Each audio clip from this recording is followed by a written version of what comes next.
Sadhvi Pragya, colonel पुरोहितांसह Malegaon स्फोटातील 7 आरोपी निर्दोष मुक्त। पुराव्याअभावी सर्व 7 आरोपींची निर्दोष मुक्तता। स्फोटासाठी वापरण्यात आलेली बाईक साध्वी प्रज्ञा सिंह यांची असल्याचा पुरावा नाही।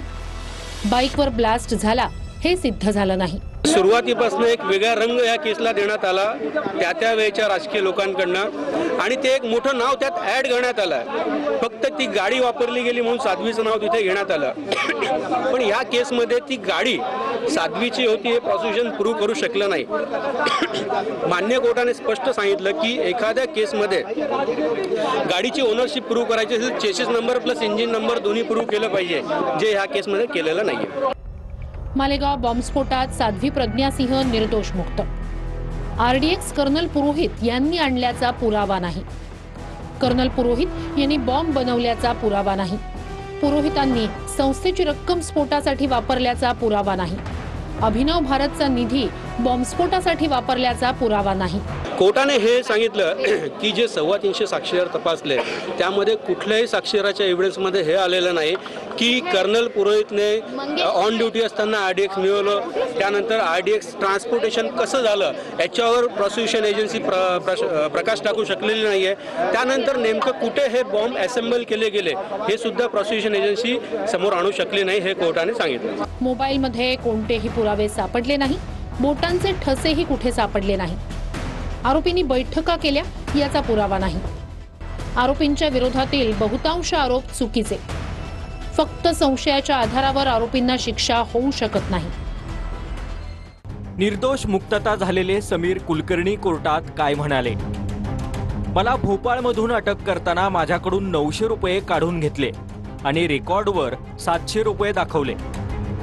मला ते माझे 900 रुपये परत मिळावेत। प्रश्न पैशांचा नाहीये, पण मला ते पैसे परत मिळावे।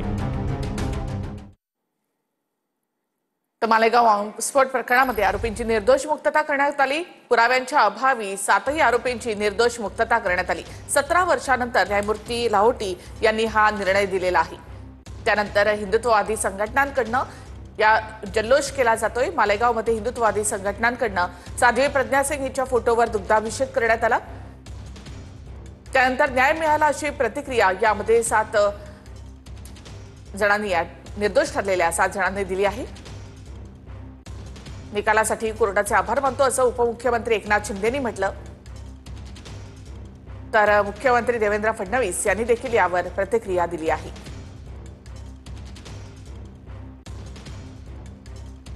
उपमुख्यमंत्री एकनाथ शिंदे यांचं हे ट्विट आहे। 17 वर्षांच्या दीर्घ लढाईनंतर मालेगाव बॉम्बस्फोटातील 7 कथित आरोपींची विशेष न्यायालयाने निर्दोष मुक्तता केली।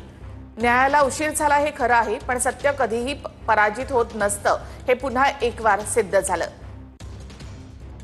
कर्नल पुरोहित, साध्वी प्रज्ञा आदी 7 जणांना या आरोपामुळे प्रचंड मानसिक आणि शारीरिक छळ सहन करावा लागलाय। हा अन्याय हिंदू जनता कधीही विसरणार नाही। हिंदू कधीही देशविरोधी कृत्य करू शकत नाही, असा ट्विट उपमुख्यमंत्री एकनाथ शिंदे यांनी केलेला आहे। हिंदू दहशतवाद नावाचा भंपक शब्द काँग्रेसचे षडयंत्रकारी नेत्यांनी चलनामध्ये आणला। आता काय उत्तर आहे असा सवाल देखील त्यांनी आपल्या ट्विटमधून केला आहे।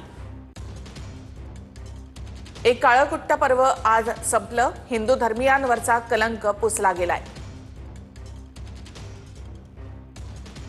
गर्व से कहो हम हिंदू है ही घोषणा आता 100 पट मोठ्या आवाजात देशभर दुमदुमेल। सत्य परेशान हो सकता है, पराजित नहीं, असं ट्विट एकनाथ शिंदेंनी केलंय। 17 वर्ष टॉर्चर करण्याचं काम काँग्रेसच्या माध्यमाने झालं। वेगवेगळ्या केसेस त्यांच्यावरती बनवण्याचं काम काँग्रेसच्या माध्यमाने झालं। 17 वर्षानंतर या प्रतीक्षेनंतर जे खरं आहे ते लोकांच्या समोर आलेलं आहे। मला वाटतं काँग्रेसने देशाची माफी जी आहे मागितली पाहिजे, हिंदूंची माफी मागितली पाहिजे, कारण की त्यांच्या नेत्यांनी पी चिदंबरमनी 2008ला भगवा दहशतवाद हे नरेटिव्ह पसरवण्याचं काम केलं, पण आज त्या नरेटिव्हला हाणून पाडण्याचं काम देखील कोर्टाने केलं। मुळात असं आहे की या सगळ्या घटना जेव्हा घडतायत त्यात त्यांनी काय म्हटलं की यांचे तुम्ही पुरावे देऊ शकला नाही की आज गुन्हेगार आहेत म्हणून। मग 2 प्रश्न उभे राहतात, इतका वर्ष विलंब का लागतो आणि इतका वर्ष विलंब लागतो तेव्हा ज्यांच्यावर गुन्ह्यांचे हे सगळे जे ठपके लागलेले असतात ती तो परिवार, ती माणसं बदनाम सगळ्या समाजामध्ये होत असतात. आपला गुन्हेगार सापडत नाही. हेच या देशातलं सध्याचं जे चाललंय ते पाहिल्यानंतर असं भयावं वाटतं की तुम्हाला गुन्हेगारांना शोधता येत नाही. यासारखं गृह खात्याचं आणि पोलीस खात्याचं लांछन लागणारं अपयश नाही. तर मालेगाव बॉम्बस्फोट प्रकरणामधल्या आरोपींची निर्दोष मुक्तता झालेली आहे. साध्वी प्रज्ञा सिंग तसंच पुरोहित यांच्यासह 7 जणांची निर्दोष मुक्तता करण्यात आली आहे. 17 वर्ष हा संपूर्ण खटला चाललेला आहे. न्यायमूर्ती लाहोटी यांनी या संदर्भातला हा निकाल दिलेला आहे. याआधी एटीएस आणि त्यानंतर एनआयएने याचा तपास केला होता. एनआय कोर्टामध्ये न्यायमूर्ती लाहोटी यांनी हा निकाल दिला. 17 वर्षांनंतर न्याय मिळाला अशी प्रतिक्रिया हिंदुत्ववादी संघटनांकडून देण्यात आली आहे. उमा भारतींकडून ट्विट करत साध्वी प्रज्ञा सिंग यांचं अभिनंदन करण्यात आलेलं आहे. कल यही कहा था मिश्रा जी ने कि हिंदू आतंकी नहीं हो सकता. आप मानते हैं कि आज के फैसले के बाद वो ना हिंदू आतंकवादी हो सकता, न मुसलमान हो सकता है, न सिख हो सकता, न ईसाई होता है. केवल कुछ लोग होते हैं जो कि धर्म को नफरत की तरह उसका हथियार उपयोग करते हैं. वही आतंकवाद को जन्म देता है. लेकिन बीजेपी तो ये कहती रही है सर कि हिंदू टेरर का जो शब्द था वो काँग्रेस ने दिया था. बिल्कुल गलत कहते हैं. साक्षीदारांची साक्ष महत्वाची ग्राह्य धरली असं दिसून येत आहे. काय सांगता? ठीक आहे. तू हा नवीन निकाल आहे. मी वाचलाच नाही निकाल तर मी काय प्रतिक्रिया देऊ. असं मी आपल्या वृत्तवाहिनीच्या माध्यमातूनच ऐकलं.